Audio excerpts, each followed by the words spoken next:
Haleluya, haleluya, haleluya. Salam saudaraku, ratapan 3 ayat 22 sampai 23. Sebab kebaikan Bapa Yahweh itu tidak pernah berhenti. Rahmat Bapa Yahweh itu tidak pernah berkesudahan, selalu baru setiap pagi. Kita kembali mengucap syukur saudaraku. Kita bisa kembali bangun pagi pada pagi ini sesungguhnya semuanya oleh karena kebaikan dan rahmat Bapa Yahweh di dalam kehidupan kita saudaraku. Renungan KPI Mayim Kaim pada hari Rabu tanggal 7 Juli 2021 atau pada tanggal 27 Tamus 5781 yang merupakan kelanjutan dan pembacaan renungan Torah kita diambil dari kitab Bilangan 31 ayat 7 sampai 8 dan 17 sampai 18 yang berkata demikian saudaraku. Dan mereka berperang melawan Midian seperti yang telah Yahweh perintahkan Musa. Dan mereka membunuh setiap laki-laki dan mereka membunuh raja-raja Midian selain dari mereka yang dibunuh, Ewi, Rekem, Sur, Hur, dan Reba, kelima raja Midian. Mereka juga membunuh Bileam, anak Beor, dengan pedang. Ayat 17, dan sekarang bunuhlah setiap laki-laki di antara anak-anak dan setiap wanita yang mengenal pria melalui persetubuhan dengan laki-laki, bunuhlah. Namun setiap anak-anak dari antara wanita-wanita itu yang belum mengenal persetubuhan dengan laki-laki, biarkanlah dia hidup untukmu. Saudaraku, perikop yang baru saja kita dengarkan ini adalah tentang penyerbuan terhadap orang Midian. Bapaknya memerintahkan kepada Musa saat Musa dan bangsa Israel akan mau mendekati kepada tanah perjanjian ini saudaraku. Mereka menghadapi orang-orang Midian, saudaraku. Dan orang-orang Midian ini adalah kumpulan dari raja-raja, saudara. Kerajaan di sana ada 5 kerajaan yang bergabung untuk menghadapi pasukan Israel ini, saudaraku.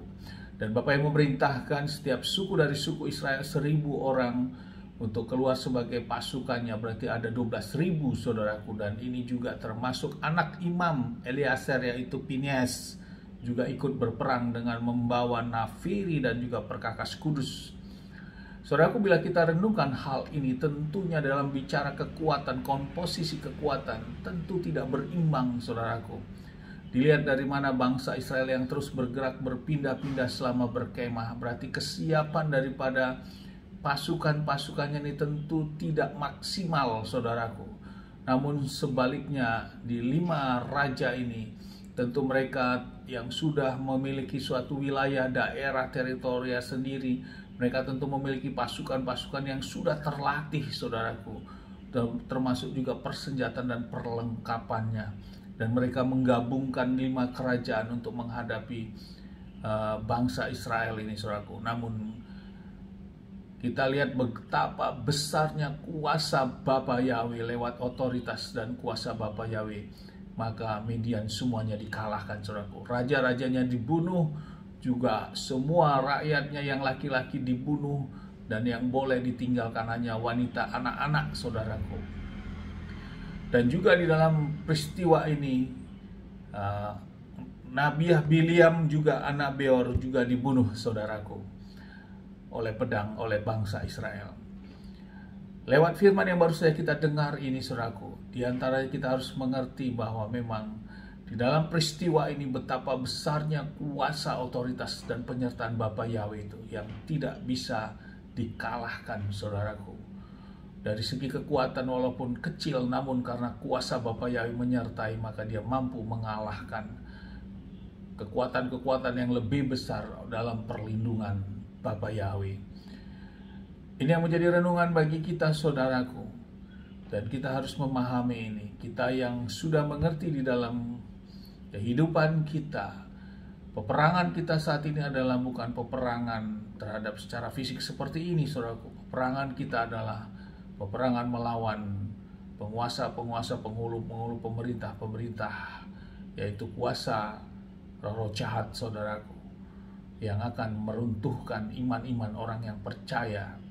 Saudaraku, kekuatan apapun yang ada di luar, bila kita terus dekat dan kita bergantung kepada Bapa Yahweh, maka apa yang terjadi terhadap bangsa Israel dalam penyerbuan terhadap orang Midian ini maka kita tetap dalam pembelaan dan kemenangan ada pada kita.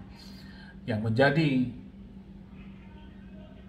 penekanan tentunya bagaimana kita dalam sikap hidup kita untuk kita tetap berjuang untuk setia dan melakukan perintah Bapa Yahweh, saudaraku.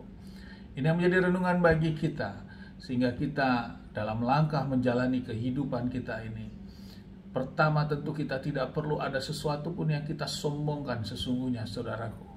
Karena tentu kita bukan menjadi bagian barisan daripada orang Israel secara fisik seperti ini. Namun oleh karena kasih karunia yang sudah Bapa yang berikan lewat pengampunan dan penebusan dosa melalui Adonai Yesus HaMashiach, kita sudah dientenkan, kita sudah ditempelkan secara rohani ikut dalam kelompok bangsa pilihan ini, saudaraku. Dan lewat inilah kita dalam menjalani kehidupan, kita harus menyesuaikan bagaimana pembelaan Bapa yang terhadap bangsa pilihan ini. Dan kita percaya juga pembelaan yang sama juga menyertai kepada setiap orang-orang yang percaya. Amin, haleluya, sukses besar buat kita. Mari maju terus dalam iman dan kita tetap terus berjuang, saudaraku, dalam kita menjalani kehidupan ini. Dari tempat ini saya berdoa Bapa Yahweh memberkati dan melindungi kita semua dimanapun kita berada. Bapa Yahweh menyinari wajahnya kepada kita, memberikan kita kasih karunia. Bapa yang menghadapkan wajahnya kepada kita, memberikan kita damai sejahtera. Apapun yang kita kerjakan, apapun yang kita lakukan sepanjang hari ini, semuanya menjadi berhasil dan kita orang-orang yang percaya dan melakukan seluruh perintah dan ketetapan Bapa Yahweh. Kita tidak dipermalukan dan janji firman hidup kita diberkati. Amin, haleluya. Shalom, saudaraku.